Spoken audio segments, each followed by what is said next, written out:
Welcome friends. Supreme কোর্টের নির্দেশে বকেয়া মর্গ ভাতা বা বকেয়া মহার্ঘ ত্রাণ বিষয়ে একটা পার্টিকুলার সেকশনের পেনশনার এবং ফ্যামিলি পেনশনারদের একটা সমস্যা মিটল।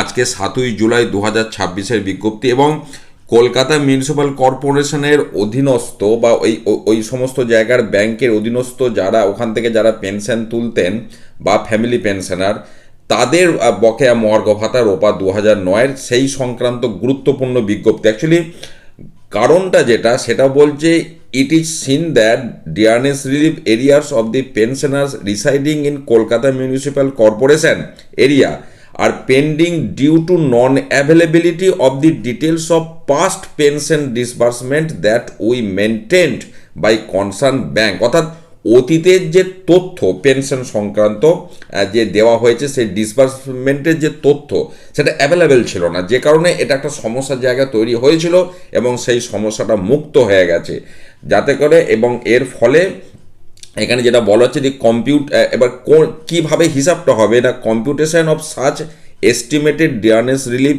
Areas would be based on the details provided by the accountant general of West Bengal, dearness relief rates notified by the finance department during ROPA 2009 cycle from 1/4/8 থেকে 31/12/19 এবং dearness relief as per AICPI 100% neutralisation. এই সমস্ত ইন্ডেক্সের সাপেক্ষে calculation করে ওই পিরিয়ডটা অর্থাৎ 1/4/8 থেকে 31/12/19-এর যে পিরিয়ড, তার বকেয়া যে মহার্ঘ ত্রাণ ওই সমস্ত পেনশনার এবং ফ্যামিলি পেনশনার যাদের কথা আমি বললাম তাদের যে সমস্যাটা হয়েছিল সে সমস্যা মিটতে চলেছে এবং ওনারা সেই যে বকেয়া মহার্ঘ ত্রাণ সুপ্রিম কোর্টের নির্দেশ মোতাবেক রোপা 2009-এর পরিপ্রেক্ষিতে সেই বকেয়া মহার্ঘ ত্রাণ কিন্তু ওনারা পাবেন।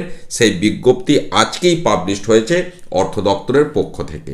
ভালো থাকুন, সুস্থ থাকুন, ধন্যবাদ।